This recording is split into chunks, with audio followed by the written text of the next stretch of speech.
తీగలాగితే డొంకంతా కదిలినట్లు పెద్ద పెద్ద ఆరోపణలు సాక్షాత్తు బాధితుడు ఎవరైతే కేవీ రావు గారు ఉన్నారో ఆయన వెళ్ళి సిఐడికి చేసినటువంటి ఆ ఫిర్యాదులు వచ్చినటువంటి ఆ వాస్తవాలు ఆ అంశాలు ఏదైతే ఫిర్యాదులు నమోదైనటువంటి ఏదైతే ఉంటే చూస్తే ప్రతి ఒక్కరు కూడా మతి పోగొడుతుంది. అంటే ఇంకా ఏమున్నాయి మిగిలే ఉన్నాయి అని అడుగుతూ ఉన్నారు అందరూ కూడా. ఇంకా ఏమి ఆక్రమించలేదో చెప్పమని అడుగుతున్నారు. ఏం చెప్తారు శేఖర్ రెడ్డి గారు? ఇంకా చాలా చాలా వస్తాయిలేండి, ఏం కంగారు ఏం పడాల్సిన పని. అంతేనా? ఇంకా చాలా వస్తాయి, ఎవరు కంగారు పడబోదు. దీని గురించి మనం ఒక 5-6 నెలల పాటు 5-6 నెలలు నాకు తెలుసు 2024 ఎన్నికలకు ఒక నెల ముందు కూడా ఇలాంటి వాటి మీద డిస్కస్ చేస్తాం. కానీ తెలుగుదేశం పార్టీ కూటమి ఏదైతే ఉందో అధికారంలోకి వచ్చిన తర్వాత ప్రజలకు ఏం చేసింది, ప్రజలను చేసిన మోసం గురించి మనం డిస్కస్ చేయం. మనం కేవలం జగన్మోహన్ రెడ్డి 2029 ఎలక్షన్స్ కి నెల ముందు వరకు కూడా మనం ఇలాంటి విషయాల మీద డిస్కస్ చేసుకుంటూ పోతా ఉంటాం. కాదండి, ఇప్పుడు మనం సగమేమో ఏం చేసింది డిస్కస్ చేద్దాం, మిగతా సగం పాపం కేవీ రావు గారి బాధ గురించి డిస్కస్ చేద్దామండి. ఈ రోజు పాపం అండి కేవీ రావు గారు 2018 నవంబర్ లో పవన్ కళ్యాణ్ గారు మాట్లాడినప్పుడు కేవీ రావు దుర్మార్గుడు, పోర్టులో కూర్చొని మాట్లాడినప్పుడు ప్రజల సొమ్ము మొత్తం అప్పనంగా కేవీ రావు దొంగలించాడు, ద్రాక్ష తోటల్లో విహరిస్తున్నాడు, విలాసవంతమైన జీవితం గడుపుతున్నాడు. కేవీ రావు నీ వెనక ఎవరున్నా నిన్ను వదిలిపెట్టను, నిన్ను ప్రజా కోర్టులకు లాగి శిక్షిస్తా, కాకినాడలో సహజ సంపద మొత్తం నువ్వు దోచుకుపోయావు, నీ వెనక లోకేష్ ఉన్నా వదిలిపెట్టను, నీ వెనక చంద్రబాబు నాయుడు ఉన్నా వదిలిపెట్టను అని చెప్పి మాట్లాడినప్పుడు ఆ రోజు కేవీ రావు దుర్మార్గుడు. ఈ రోజు జగన్మోహన్ రెడ్డి గారి మీద ఏదైతే ప్రభుత్వం మీద అక్రమంగా కేసు పెట్టిస్తారు కదా, అప్పుడు కేవీ రావు సజ్జనుడు, మీడియానే 2 నాలుకలు ధోరణి పాటిస్తారు. ఆయన దుర్మార్గుడా మంచోడ పక్కన పెడితే ఆయన ఆస్తులు లాక్కున్నారో లేదా అనేది చెప్పండి. అదే చెప్తా సార్, నేను అన్నిటికీ వస్తా కదా, మీకు ఎందుకు అంత కంగారు? మీరు ఆగితే మీరే ప్రతిపక్షాల కంటే మీరే ఎక్కువ కంగారు పడతా ఉన్నారు, తాగండి. సో ఆ రోజు కేవీ రావు సజ్జనుడు, ఈ రోజు కేవీ రావు దుర్మార్గుడు. మీడియానే నాయకులకు వాయిస్ కి తగ్గట్టుగా మారిపోతా ఉంటే ఇప్పే ఉంటది. ఎవరు కేవీ రావు?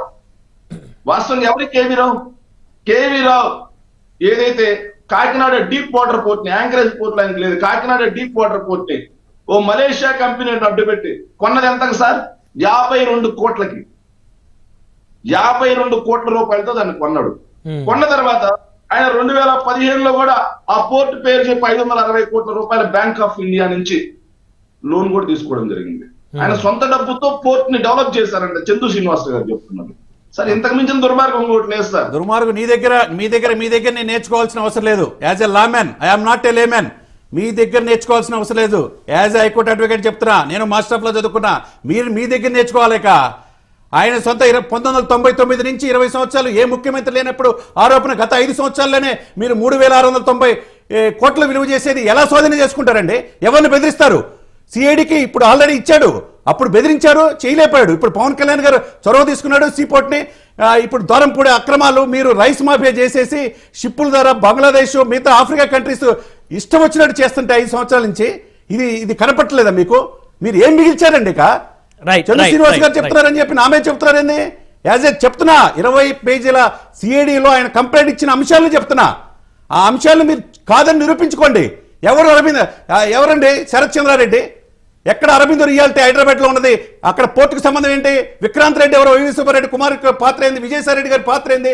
బెదిరించి వాళ్ళ ఫ్యామిలీ అంతా బెదిరించి మీరు రాసుకుంది కాక ఇంకా ఏదో ఆయన మంచి చేయలేదంటారు. మరి 20 సంవత్సరాలు ఏ ముఖ్యమంత్రి? రాజశేఖర రెడ్డి గారు పనిచేశారు, చంద్రబాబు నాయుడు గారు పనిచేశాడు, రోషయ్య గారు పనిచేశాడు, కిరణ్ కుమార్ రెడ్డి పనిచేశాడు. వీళ్ళందరి హయాంలో 20 సంవత్సరాలు లేనిది జగన్మోహన్ రెడ్డి గారు 5 సంవత్సరాల్లో ఎందుకు వచ్చింది? 41.2% ఆక్రమించుకున్నారు, బెదిరించారు. చెప్పండి. మాట్లాడమనండి సార్. సార్ ఇంకేమైనా మాట్లాడబోతే అప్పుడు సమాధానం చెప్పండి.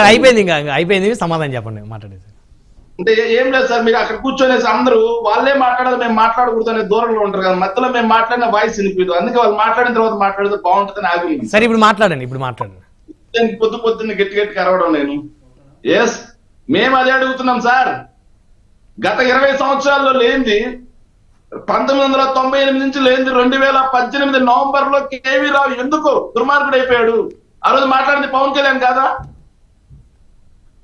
ఆ రోజు కేవీ రావు అక్రమార్కుడు, లోకేష్ వెనకున్నాడు, చంద్రబాబు నాయుడు వెనకున్నాడు అని ఆ రోజు ఎందుకు మాట్లాడారు? అంతకుముందు మాట్లాడలేదు. అంటే అది దూరంపూడి అన్నట్టున్నారు. ఓకే, ఒకవేళ కేవీ రావు దుర్మార్గుడు అయితే ఆయన దగ్గర నుంచి లాగేసుకుంటారా? రాపించేసుకుంటారా? అది చెప్పండి. సార్ నేను కేవీ రావు దుర్మార్గుడా మంచివాడా కాదు మన చర్చ. కేవీ రావు ఇచ్చిన కంప్లైంట్ అతని ఆస్తిని అతని పోర్ట్లో ఉన్న వాటాలని తక్కువ రేటుకి బెదిరించి రాయించుకున్నారు, గన్ను పెట్టి రాయించుకున్నారని చెప్పాడు. దాని మీద చెప్పండి. అతను మీ దృష్టిలో దుర్మార్గుడు అన్నాడు, ఓకే. దాన్ని అతని క్యారెక్టర్ ఏంటి, అతను ఎక్కడి నుంచి ఎలా వచ్చాడు అనేది ఇక్కడ ఎవరు వెనకేసుకొని రావాల్సిన అవసరం లేదు. అతను ఇచ్చిన ఫిర్యాదు మీద మన చర్చ. నాయుడు గారు మేమేం మాట్లాడాలో ఎలా మాట్లాడాలో మీరు డిసైడ్ చేస్తారా? నేనేం చేయట్లా. మరి ఆగండి సార్, మరి మేము అడిగి సమాధానం చెప్పే వరకు ఎందుకు ఆగలేకపోతున్నారు మీరు? మీకై మీరు తీర్పులు ఇచ్చేయండి సార్, మీడియా సంస్థలు ఎందుకు తీర్పులు ఇచ్చేయండి. లాగేసుకున్నారు అని చెప్పి స్టేట్మెంట్ ఇస్తున్నారు కదా. ఫిర్యాదులో రాశారండి, నేను అందుకే కంప్లీట్ గా ఫిర్యాదు అని మెన్షన్ చేశాను. ఆయన ఇచ్చిన ఫిర్యాదు అని కూడా చెప్తున్నా కదా. ఒక్క నిమిషం అండి, నేను ఒక మాట చెబుతానండి, నేను క్లియర్ గా చెప్తా. నేను అధికారం పోయిన తర్వాత నేను ఒక 5 ఎకరాల పొలం అన్నాను. అది కొన్న తెలుగుదేశం పార్టీ వాళ్ళే కొన్నారు.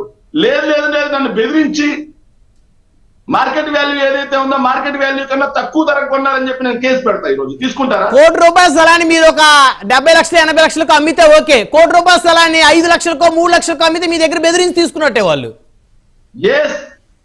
కోర్టు విలువ ఎవరండి మదిస్తారు? కోర్టు విలువ మదించాల్సింది ఎవరు? 50 కోట్లకు కొన్న పోర్టు, 50 కోట్లకు కొన్న పోర్టు ఏదైతే ఉందో 50 కోట్ల పోర్టు ప్రభుత్వం దగ్గర నుంచి కొన్నది కేవీ రావు. ఏ సంవత్సరం అండి? తెలుసా?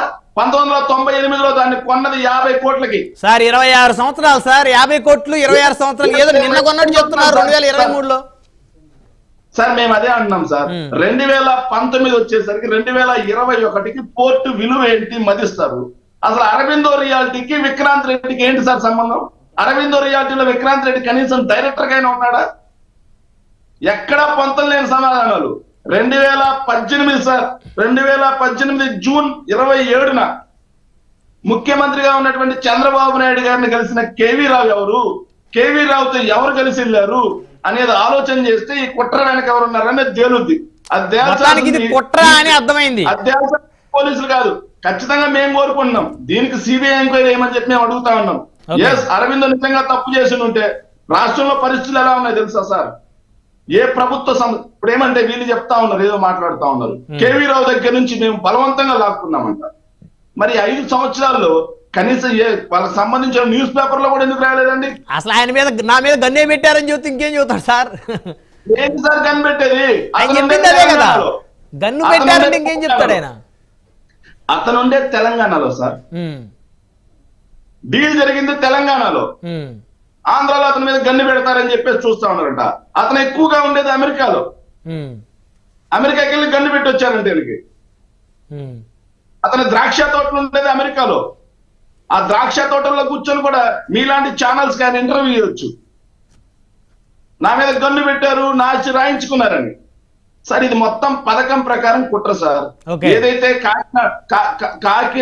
కాకినాడకు సంబంధించినటువంటి పోర్టులో తెలుగుదేశం పార్టీ వాటాలు కొట్టేయడం కోసం పథకం ప్రకారం పడినటువంటి కుట్ర ఇది.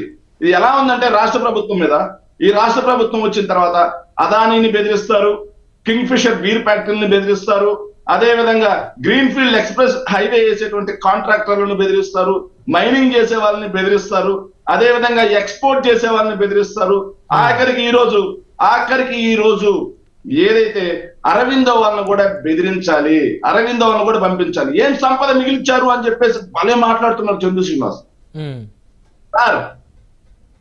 మేం ప్రభుత్వ సంపద సృష్టించినటువంటి కోట్ల విజయభాస్కర్ రెడ్డి గారు స్థాపించినటువంటి పోర్ట్ ని ప్రభుత్వ సంపద, అది ప్రజల సొమ్ము, ప్రైవేట్ కట్టబెట్టింది చంద్రబాబు నాయుడు. మేము ప్రజల కోసం సంపద సృష్టిస్తున్నటువంటి 3 పోర్ట్లని ప్రైవేట్ కట్టబెట్టాలని చూస్తుంది మీ కూటమి ప్రభుత్వమే. దాంట్లో పవన్ కళ్యాణ్ కూడా భాగస్సుడే. సహజ అదానికి ఇప్పుడు నెల్లూరు దగ్గర కృష్ణపట్నం పోర్ట్ ఎవరండి? జగన్మోహన్ రెడ్డి గారు చేశారా, చంద్రబాబు గారు చేశారా? నవయోగా నుంచి మీరు అదానికి పోర్టుని జగన్మోహన్ రెడ్డి గారు కట్టబెట్టారా, ఎవరు పెట్టారు? చంద్రబాబు నాయుడు గారు కట్టబెట్టారా? రామాయపట్నం పోర్టు ఏం చేశారు? అసలు ఏం మిగిల్చారు సార్ మీరు?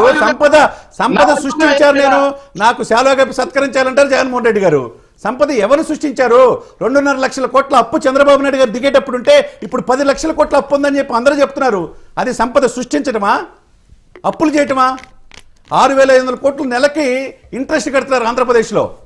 రైట్, చందు గారు అందరూ మాట్లాడాలి. 1 by 1 మాట్లాడదాం. వస్తాను శేఖర్ రెడ్డి గారు, మళ్ళీ మాట్లాడుదురు శేఖర్ రెడ్డి గారు. పిలిచారు నన్ను?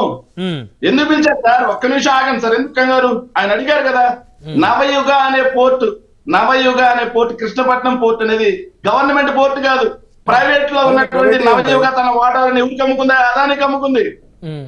దానికి ప్రభుత్వానికి ఏంటి సంబంధం? ఇక అప్పు గురించి మాట్లాడుతున్నారు. 2.5 లక్షల కోట్లు అంట.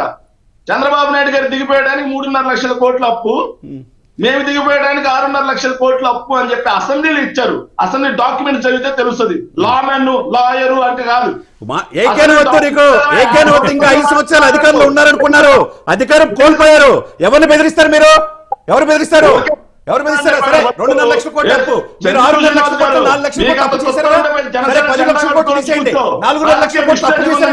ప్రజల సొమ్మును తీసుకొచ్చి బట్ట పెట్టాం, సంక్షేమాన్ని ఇచ్చామని చెప్పారు. సంక్షేమం మర్చిపోయి నన్ను విమర్శించే స్థాయి లేదు. 5 సంవత్సరాలు అధికారం కోల్పోయారు. నుంచి మీరు 11 సీట్లు పరిమితమయ్యారు. అవసరం లేదని ప్రధాన ప్రతిపక్ష హోదా కూడా లేకుండా చేశారు. నువ్వు నాకు చెప్పేంత కాదు ఈ స్థాయి. చందు గారు దయచేసి గౌరవంగా మాట్లాడుకుందాం.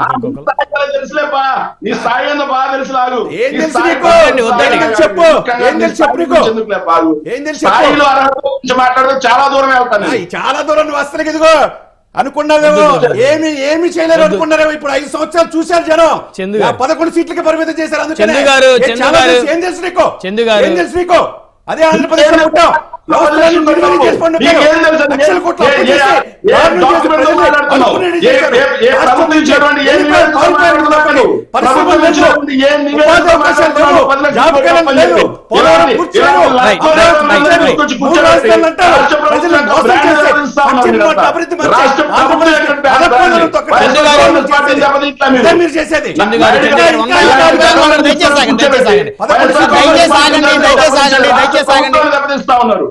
నాయుడు గారు ఇలాంటి వాళ్ళని తీసుకొచ్చి కూర్చోబెట్టి